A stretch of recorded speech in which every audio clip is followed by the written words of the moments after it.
La Guerra Covenant, también conocida como la Gran Guerra, es el conflicto en el cual se centran los juegos de la saga Halo. Este conflicto tuvo como grandes protagonistas al Comando Espacial de las Naciones Unidas, o UNSC, y al Covenant. Muy posiblemente no tengas ni idea de por qué se dio este conflicto, y aunque esta franquicia lleva mucho tiempo con nosotros, la verdad es que enterarse de toda la historia es bastante difícil. Por eso, el día de hoy te contaré la historia de la Gran Guerra Humano-Covenant.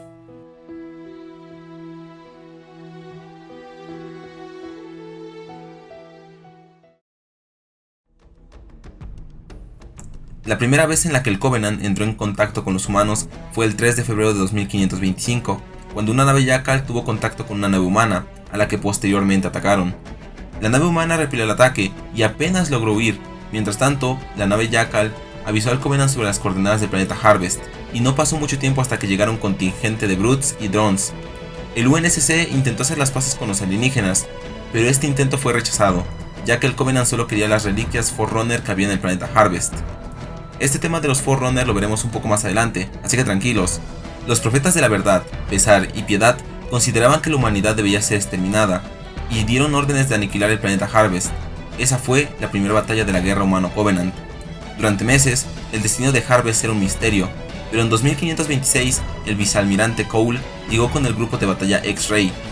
La flota atacó al Covenant sobre Harvest, y en un momento de inspiración táctica, el almirante Cole junto al grupo de batalla X-Ray logró destruir un superdestructor Covenant en órbita. Tiempo después, en el año 2531, el profeta del pesar se dio cuenta que a pesar de las ventajas numéricas y tecnológicas que tenía el Covenant, no iba a ser fácil acabar con la humanidad, ya que también necesitaban una inmensa carga de logística, más allá de lo que podría dar el Covenant.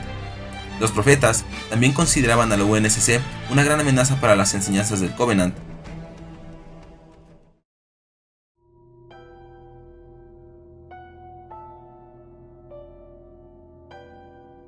El 4 de febrero de 2531, la Spirit of Fire inició su operación en Harvest, llevando tropas y materiales a la superficie, con lo que arrasó a las fuerzas terrestres del Covenant. Cuando la tripulación se enteró de que el Covenant había estado desenterrando una estructura Forerunner, de inmediato envió un equipo al lugar, en el que iba la doctora Ellen Anders. La Spirit of Fire fue fortuitamente abarrotada con partes y suministros antes de haber sido desplegada en Harvest, en preparación para el constante asedio que sufriría por parte del Covenant. El equipo encontró una habitación con un mapa holográfico que contenía las coordenadas de otra colonia humana, Arcadia. El Covenant ya se dirigía a Arcadia, y la Spirit of Fire lo seguía de cerca. Al llegar, el sargento John Forge luchó junto al equipo Omega para defender el planeta. Sus esfuerzos retrasaron la invasión del Covenant y les garantizó tiempo para investigar la presencia alienígena en el planeta. El Covenant descubrió algo en las ruinas Forerunner perdidas en la selva de Arcadia, pero antes de que la tripulación de la Spirit of Fire diera con su ubicación, secuestraron a la profesora Anders y huyeron al despacio. La Spirit of Fire fue tras el Covenant, llevándolos a un mundo artificial, lejano y creado por los Forerunner. Ya hemos mencionado mucho a estos tales Forerunner, pero ¿quiénes son?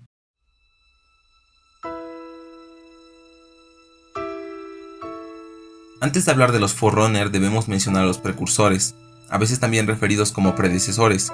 Estos fueron una raza avanzada que antecedieron a los Forerunner como portadores del manto de resguardo. Este manto está basado en la creencia de que la especie más desarrollada está encargada de la administración de toda la vida.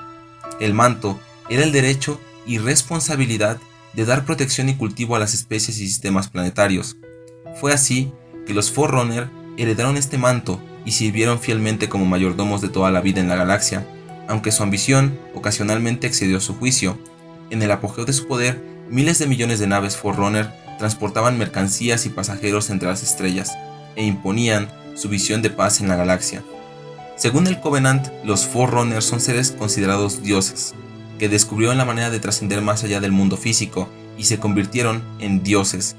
Según los profetas, el Covenant son los herederos elegidos de los Forerunner y tratan de recuperar los regalos de los dioses, que en su mayoría son restos de la tecnología que estos dejaron atrás. Entre toda esta tecnología se encontraban los Halo, un sistema de superarmas creada hace más de 100.000 años por los Forerunner, diseñadas como último recurso contra el Flood, un organismo parasitario creado hace más de 10 millones de años por los precursores. Estos sobreviven al consumir formas de vida conscientes con biomasa corporal. por lo que son una grave amenaza para el resto de formas de vida. En algún punto, el Flood fue capaz de consumir gran parte de la vida en la galaxia, incluyendo a los Forerunner, durante la guerra Forerunner Flood. Si te gustaría que explicara más a detalle este conflicto, por favor dímelo en la caja de comentarios y lo haré en un próximo video. La función de los Halo es destruir toda la vida pensante o con biomasa que tenga las capacidades de albergar al Flood, y así estos morirían de hambre o sofocación. Estos Halo tienen como estación principal la instalación 00, conocida como el Arca, y todos juntos se conocen como la matriz de Halo. Ahora sí, ya sabes quiénes son los Forerunner, volvamos a donde nos quedamos.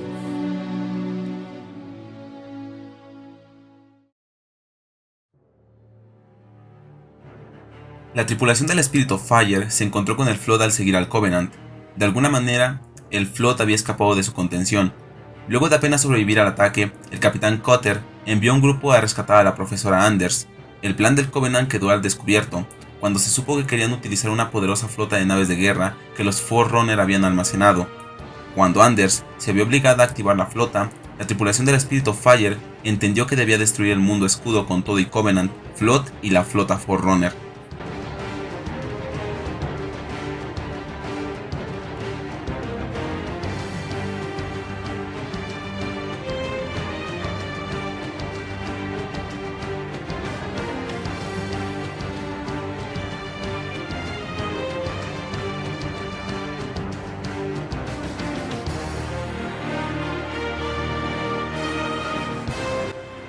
Para hacerlo, la Spirit of Fire tendría que renunciar a su motor desvía espacial y convertirlo en una bomba. A costa de su propia vida, el sargento Force activó el motor y causó el colapso de la estrella artificial del centro del mundo escudo, borrándolo por completo.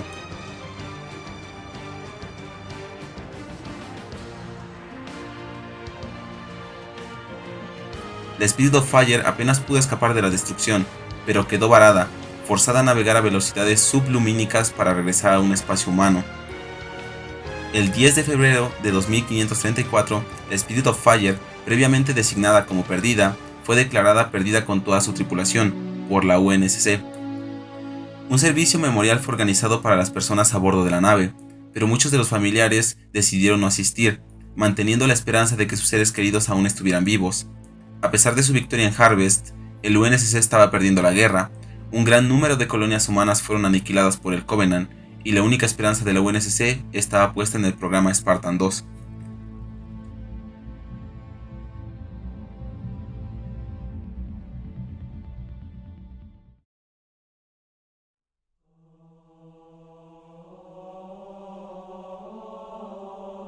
El programa Spartan 2, originalmente llamado Proyecto Orión de segunda generación y también Orión 2, es el nombre clave del proyecto creado por la UNSC, a cargo de la doctora Catherine Elizabeth Halsey, con el propósito de producir supersoldados mediante procesos de aumentación biológicos y genéticos, que serían capaces de repeler las fuerzas del Frente Rebelde Unido y evitar más guerras civiles. Así es, el programa en el cual se ponían las esperanzas de la humanidad había sido desarrollado para acabar con las insurrecciones humanas. Halsey llamó Spartan al proyecto de supersoldados por varias razones. La primera, haciendo referencia a los 300 espartanos que, según la historia, defendieron Grecia en las Termópilas, en contra de miles de soldados persas, demostrando la eficacia y determinación de los guerreros espartanos.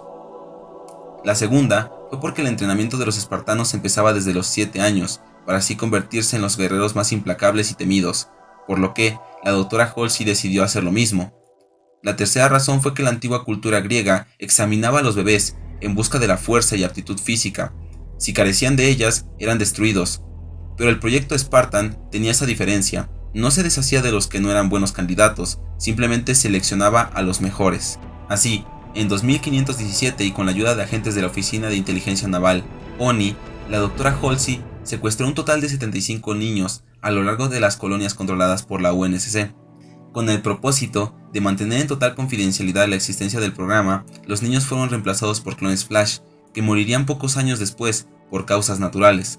Después del secuestro de los menores, estos fueron llevados a entrenar al planeta Reach, donde se llevó a cabo el proyecto en 4 diferentes etapas.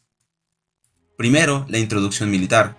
Todos los reclutas debían pasar un arduo entrenamiento militar en el cual se les enseñaba táctica, manejo de armas y conocimiento de todo el armamento humano, así como instrucción táctica básica militar.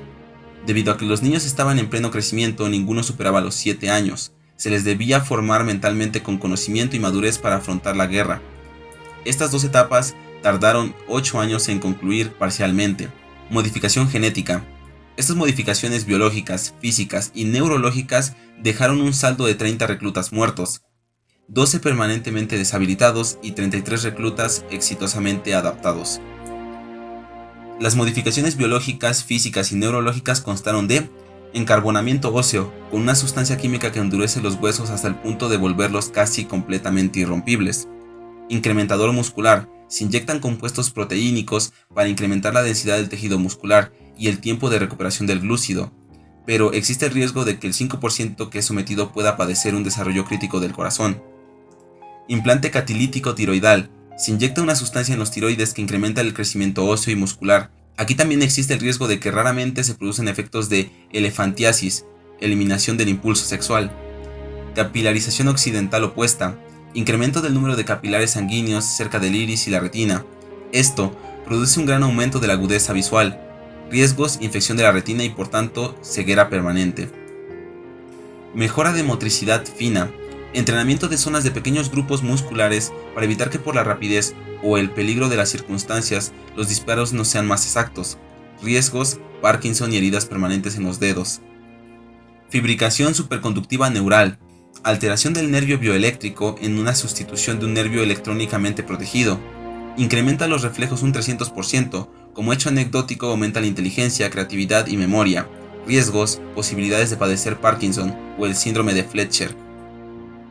Finalmente, para completar la superioridad de estos supersoldados, se diseñó una armadura de cuerpo completo que aumentaba los reflejos, fuerza y resistencia de estos soldados, además de ser capaz de resistir hasta cierto punto ataques de armas de medio alcance y de desviar los disparos con un escudo deflector. El resultado final, los soldados definitivos. Sin embargo, nunca hubo suficientes Spartans como para cambiar el curso de la guerra.